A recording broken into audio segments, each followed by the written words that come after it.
Well, ladies and gentlemen, my name is BUGANDANTEGE KYUMAKYAYESU. The official name, Ntege Ruwama Williams. I hail from Uganda. I live in Toronto, Canada.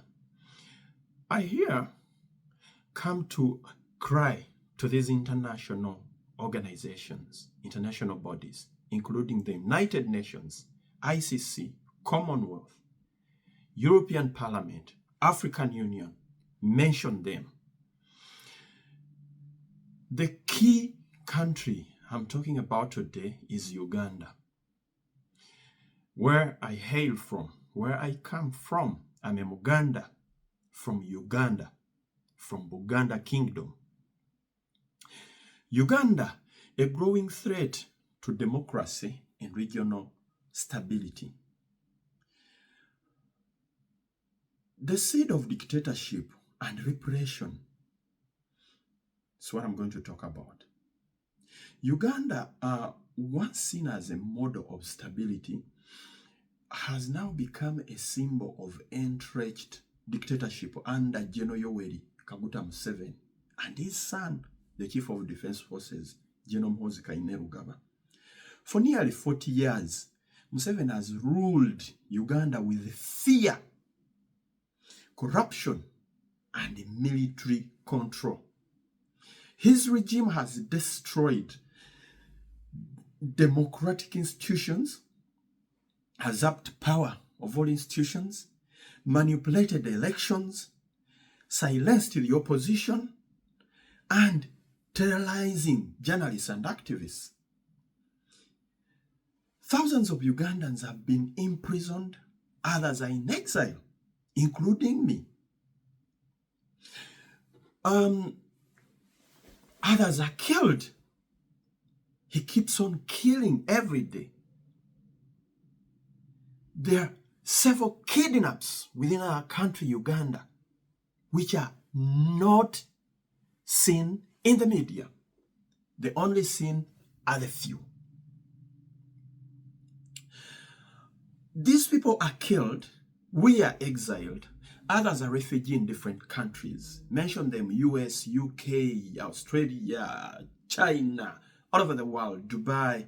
Our young sisters and girls are slaves, mistreated in Arabic countries just because they demand justice. The upcoming 2026 general elections are already militarized, with the ruling party planning to suppress dissent through arrests, censorship, and violence. That is all in Uganda. Well, the international bodies are quiet. Now, Museveni is not only a problem to Uganda, but Museveni is also a problem to the Great Lakes region. Uganda and the Great Lakes region exporting instability. Uganda is exporting instability in the Great Lakes region. Museveni's influence has spread far beyond Uganda's borders. His army, as he calls it, my army, the Uganda People's Defense Forces, UPDF, operates in the Democratic Republic of Congo, South Sudan, Somalia, Eritrea, Central African Republic, Rwanda, Burundi, all over. So it has gone beyond Uganda, as you may think. And more so, they tell you there are still rebels, the ADF in the Rwenzori Mountains. There are still some instabilities within the country. But the guy is busy exporting the security forces to other countries in the name of peacekeeping under the UN and United Nations and African Union. In reality, these deployments are tools of political manipulation and resource exploitation. Uganda Ugandan forces have been implicated in looting minerals, fueling rebel conflicts, and undermining neighboring governments. Of recent, General Muhoozi, the CDF, the Chief of Defense Forces, Uganda People's Defense Forces, UPDF, said I can capture Nairobi within a week. When Trump comes on power, South Sudan will be under Uganda. What a mess! International bodies are looking and are quiet. No document to condemn such a person in his caliber as a CDF. This has made Uganda a destabilizing force in the Great Lakes region rather than a peace builder. It's so unfortunate. Uganda is painted with a bad picture, and we are continually creating enemies around ourselves worldwide. Oh God. Now, Museveni and Muhoozi and their small clique are not a regional problem only. They go beyond regional, and they're also a problem to the African continent. A dictator's legacy of impunity. That's what I'm going to talk about. Across Africa, Museveni has inspired a wave of authoritarianism. His long rule, coupled with a grooming of his son, General Muhoozi, his successor, signals the return of dynastic dictatorship, a betrayal of Africa's democratic struggle, if I may say. This example has emboldened other regimes to amend the constitution. It has driven these other regimes in these different countries to start antagonizing with the democratic constitutions these countries have. Suppress the media. You see what is taking place in Tanzania, Congo, recent in Burundi, and other African countries. Purposely to cling on power. This dictatorship silence the media, purposely not to talk about the wrongs within their countries in Africa, to cling on power. The silence of African Union. Listen to me, African Union. The silence of African Union. The silence of United Nations only deepens public despair as Africa's youth, the young generation, the tomorrow's leaders, watch democracy being replaced by militarism and fear. Now, what kind of seed are we planting for the future generation? The Generation Z. What kind of pace are we setting? Now, Uganda is not only an African problem. Uganda has gone beyond to become a world problem. Uganda and the world, a global moral failure. I'll talk about that. Museveni's survival depends on a global complicity. Western powers and the United Nations have tolerated his abuses in exchange of his participation in peacekeeping operations and counterterrorism cooperation. This hypocrisy undermines international human rights law and credibility of the United Nations itself. When the whole world ignores Uganda's operation, it sends a dangerous message that dictatorship and violence are accepted if they serve political or economic interests.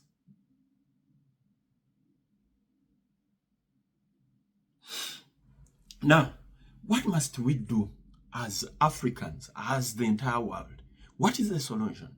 Because after every problem, there's a solution. What must be done urgently?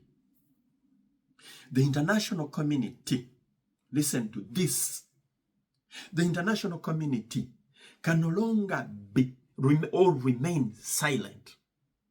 The United Nations Security Council, in particular, the African Union, European Union, and the Commonwealth must act now.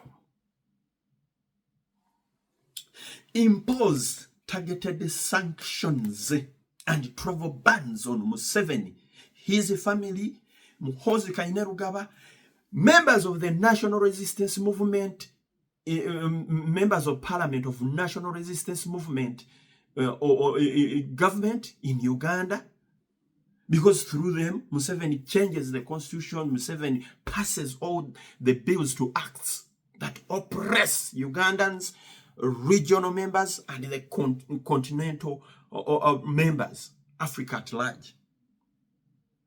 So, put a travel ban on all those Uganda officials responsible for torture and election fraud.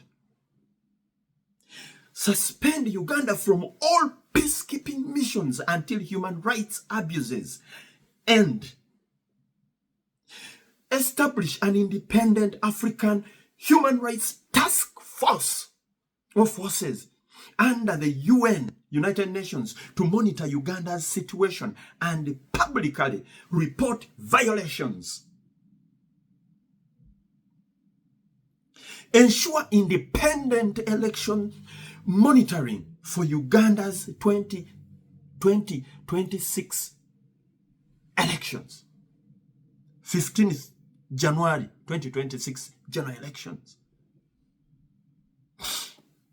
Lastly, I would like these international bodies to consider protection of activists like me and others, journalists, through international asylum, funding, and visibility. Some Kenyans have just been arrested, kidnapped in Uganda. Up to now, their whereabouts are not known. Bobu Njagi and Nicholas Oyo. They are still kept detained by security forces of Uganda. Why? Why? What picture do Kenyans paint to Uganda? International bodies wake up and condemn this publicly, not in offices. Bring out those documents publicly, and not only condemning, but act. Make Museveni to produce Nicholas Oyo and Opio, the activists and journalists who are in prison. The political prisoners, including Kyagulanyi Ssentamuzi bodyguards. Moso, the head of Kyagulanyi's security team, Eddie Mutwe, Achiro Chivumbi, and others are languishing in prison without clear charges. African Union is looking. International ICC is looking on. United Nations is quiet. Well, that's my cry. Should come out publicly and condemn this and act now. Now, in conclusion, the time to act is now, not tomorrow. The elections in Uganda are not going to stand because UN African Union and other big organizations have volumes and volumes of petitions to work on. UN, African Union, European Union, ICC, stop those excuses.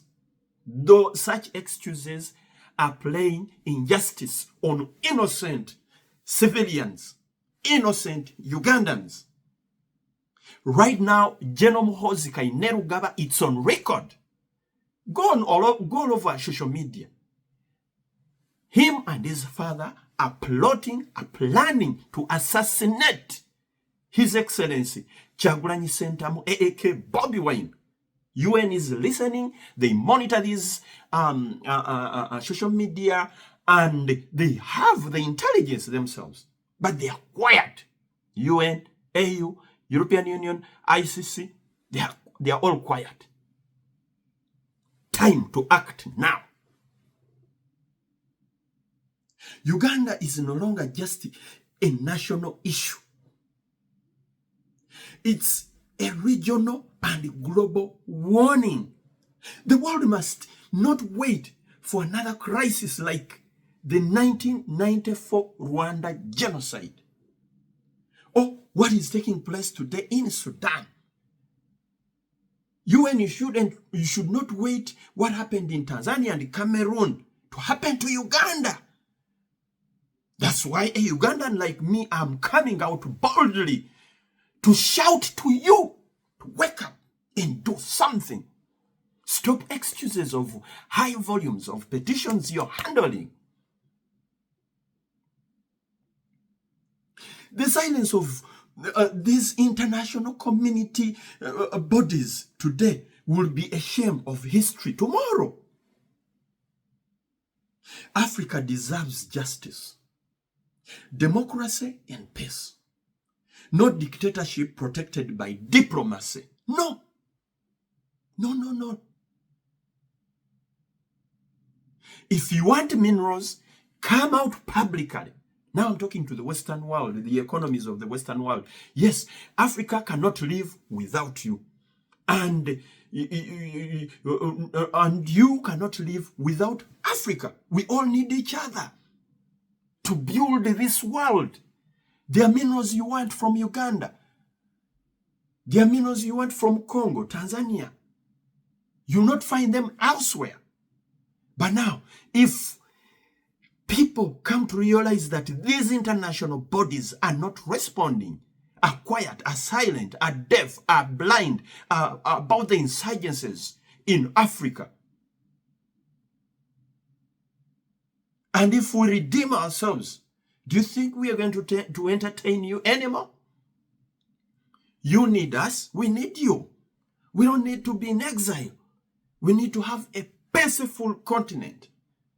Now, UN, African Union, Commonwealth, ICC, without that bad seed called Muhoozi and Museveni. Because I showed you, they are the destabilizers of Uganda itself, the Great Lakes region, the African continent, and the world. Who doesn't know that UPDF is in Congo, is in Somalia, is in Eritrea, is in everywhere? What's their mission there? To help the Western world to do their dubious deals. I boldly and frankly said this without fear or favor. I beg to call upon United Nations, Commonwealth, African Union, ICC, and the European Parliament to wake up together, united, come out with a public condemnation, a public condemning the acts of General Yoweri Museveni, and not only condemning, but acting. Why is Museveni arresting Kyagulanyi's supporters every night? Whichever hotel they go to sleep, they are arrested. Every day, Museveni must arrest NUP members. Because in one of his speech, he once said, Kagrupu Kachagurani Nyakukamaraho. Literally meaning, that's the local language he used, that I will finish this group of Kyagulanyi. Kyagulanyi is the leading opposition politician in Uganda and party under National Unity Platform. Why? African Union, blind eye, deaf ear.